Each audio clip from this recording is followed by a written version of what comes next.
સુરતના સહાના દરવાજા સ્મીમર હોસ્પિટલ પાસે ફરીવાર બીઆરટીએસ બસના ડ્રાઈવર સાથે વાહન ચાલકોએ મારામારી કરી વાહન ચાલકોની દાદાગીરી અને પથ્થરમારાની સમગ્ર ઘટના બસના સીસીટીવીમાં કેદ થઈ છે। હાલમાં જ ગત અઠવાડિયે બીઆરટીએસ બસ ચાલક સાથે રિક્ષા ચાલકોએ મારામારી કરી કાચ તોડી નાખવાની ઘટના સામે આવી હતી, ત્યારે સોમવારે પુનઃ આવી જ એક ઘટના સામે આવી છે। બીઆરટીએસ રૂટમાંથી પસાર થતા વાહન ચાલકને બસ ચાલકે હોર્ન વગાડી સાઈડ માટે કહેતા તેણે બસનો કાચ તોડી નાખ્યો હતો। મળતી માહિતી મુજબ સોમવારે બપોરે કડોદરાથી સુરત સ્ટેશન તરફ જતી બીઆરટીએસ બસના ચાલકે સ્મીમર હોસ્પિટલ પાસે બીઆરટીએસ રૂટમાંથી પસાર થઈ રહેલા ચાલકને જે વાહન ચાલક છે જે બહાર નીકળી જવા માટે હોર્ન વગાડ્યો હતો, જેથી એક રાહદારી ઉશ્કેરાઈ ગયો હતો। તેણે બસના ગેટ નજીક જઈ ડ્રાઈવરનો દરવાજો ખોલાવી તેને નીચે ખેંચી લીધો હતો અને મારામારી કરી હતી। જોકે આસપાસના લોકોએ બંનેને છોડાવ્યા હતા।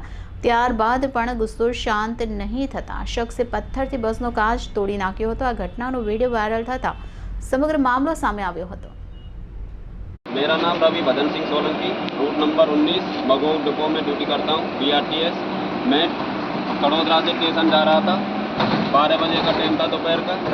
सीनियर हॉस्पिटल के सामने एक रास्ते से निकल रहा था बीआरटीएस के अंदर से। मैंने उसको हॉर्न बजाया तो उसने सामने हाथ दिखाया मेरे को। हाथ दिखाने के बाद में साइड में आया, मेरा साइड गिलास वो खुलवाया उसने। खोलने के बाद में मेरा हाथ पकड़ के खींचा, गाड़ी की लॉन्च भी किया, फिर नीचे उतारा मेरे को, फिर मारा पीटी हुआ।